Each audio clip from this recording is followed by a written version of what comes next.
कि हमारे अधिवक्ता संघ अयोध्या का कोई भी अधिवक्ता ये राम जन्मभूमि चोरी के अभियुक्तों की डिफेंस की ओर से वकालत नहीं करेगा।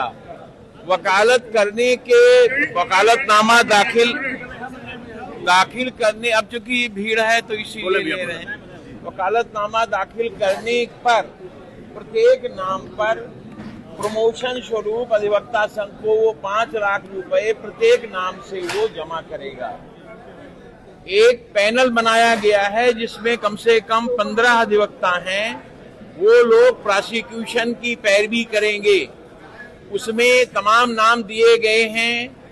ये कमेटी समेत 12 अन्य लोगों को शामिल किया गया है कि वो श्री चंपत राय, श्री गोपाल राव और श्री अनिल मिश्रा के विरुद्ध 173 में पहले तो वो एप्लीकेशन देंगे कि मुकदमा दर्ज किया जाए। अगर नहीं दर्ज होता है तो 173 में वो दाखिल करके इन तीनों के खिलाफ मुकदमा दर्ज कराएंगे। मुकदमे के दौरान ये तीनों लोग जो मूल रूप से, जैसा कि अधिवक्ताओं ने बताया है, अगर अपराधी हैं नहीं हैं, फिर भी उनको शासन को पत्र लिखा जाएगा, इनको अयोध्या छोड़ने की अनुमति ना दी जाए। आगे चल के ये है कि एसआईटी जांच से लोग संतुष्ट नहीं हैं, सेंट्रल को पत्र लिखा जाएगा कि सीबीआई जांच कराएं। इलाहाबाद में याचिका में जो निर्णय आज होना है, वो निर्णय होने पर यदि सीबीआई की जांच नहीं हुई या आदेश नहीं हुआ तो फिर अधिवक्ता संघ एक याचिका माननीय सर्वोच्च न्यायालय में प्रस्तुत करेगा जिसमें सीबीआई जांच की वो मांग करेगा, जिससे सही अभियुक्तों का खुलासा हो पावे। यहाँ तक कि और जहाँ तक कार्यवाहियां जो कमेटी गठित की गई है, जो भी आवश्यकता राम जन्मभूमि में पहले से और तमाम जगह पर चोरी और ठगी हुई है, उसकी भी जांच के लिए शासन को पत्र लिखेगा। यही तय किया गया है। इसी के साथ आज की कार्यवाही समाप्त की आगे के न्यायालय में जाएंगे तो ये कमेटी आगे के न्यायालय में भी कार्यवाही करेगी।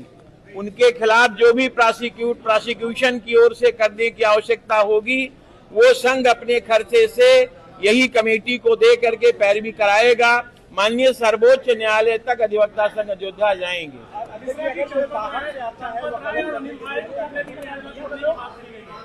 चंपत राय और अनिल मिश्रा और गोपाल राव को प्रथम दृष्टया यहाँ की जनता और अधिवक्ता संघ के लोग प्रथम दृष्टया इस बात पर शंका करते हैं कि इतनी बड़ी चोरी का खुलासा नहीं हुआ है अभी, बल्कि किसी ने अपने चालक को पकड़ा दिया, किसी ने अपने मंदिर के सफाई कर्मी को पकड़ा दिया।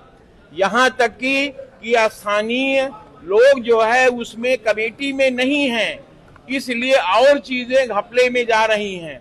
यहाँ तक कि श्री नृपेंद्र मिश्रा जी का भी विरोध किया गया है कि उनको अगर यहाँ का दायित्व सौंपा जाता है तो और गड़बड़ होगा, चूंकि वो सरकार के नुमाइंदे पहले से रह चुके हैं।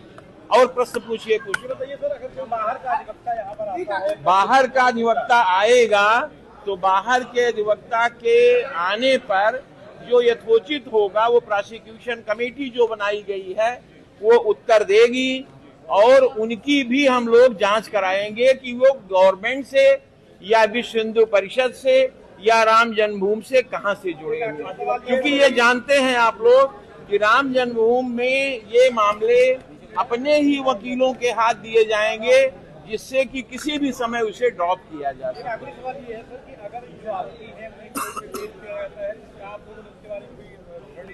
नहीं, कोर्ट पर पेश किया जाता है तो ये मैटर अंडरस्टूड है, जो जनता कहेगी वो किया जाएगा। जनता का मतलब वकील प्लस यहाँ अयोध्या वासियों से चर्चा को सुनिए कि चंपत राय, ये गोपाल राव और अनिल मिश्रा के बारे में उन लोगों की क्या धारणा है, सुन करके भी इसमें जोर दीजिएगा कि लोग जगह जगह पर, फुटपाथ पर, स्टेशन पर, तहसील में, हर जगह एक बात की चर्चा है कि मंदिर में पैसा ना दो क्योंकि वहाँ चोरी हो जाती, वही के लोग खा जाते। अधिवक्ता संघ क्या मान चुका है कि चंपत राय दोषी है? अधिवक्ता संघ प्रथम दृष्टया इस बात पे सहमत नहीं है कि जो अभियुक्त बनाए गए हैं वो अभियुक्त हैं भी कि नहीं है, इनके पीछे कौन है, ये एक जांच का विषय है जिसको कि सेंट्रल की फोर्स सीबीआई तय करेगी। अगर एसआईटी का गठन ना हुआ होता तो शायद सीबीआई अगर जांच की होती तो स्थिति आज और भी क्लियर होती, लेकिन चूंकि स्टेट ने इसलिए एसआईटी गठन तुरंत कर दिया कि ये सेंट्रल के हाथ में न जाने पाए। आरोपियों के लिए फिर पैरवी करेगी, आरोपियों के लिए विरोध में पैरवी करेंगे। जो लोग आरोपियों में बचे हुए हैं उनके खिलाफ मुकदमा हम लोग न्यायालय में पैरवी करके दर्ज कराने की कोशिश करेंगे। ट्रस्ट होम से मांग किया है, यहाँ के लोकल जो संत महंत है उनको भी रखा जाए। ट्रस्ट में सारे बाहर के लोग हैं, अंदर की बात कोई जान नहीं पाता है, इसी से कोई सही चीज का खुलासा नहीं हो पाता है। फिर जांच भी वही लोग करते हैं, वो लोग बच भी जाते हैं, फिर वो लोग ये कहते हैं कि भाई हम लोग तो दोषी जांच में नहीं पाए गए। लेकिन जांच अगर सीबीआई करेगी, सेंट्रल की फोर्स करेगी, तभी तो क्लियर होगा। आज अभी बिल्कुल क्लियर नहीं है कि ये अभियुक्त जो बनाए गए हैं ये वाकई में दोषी हैं या अथवा थोड़े 1% या आधा प्रतिशत में शायद हों। धन्यवाद। सर, किस तरीके से आज क्या बात से क्या फैसला लिया गया?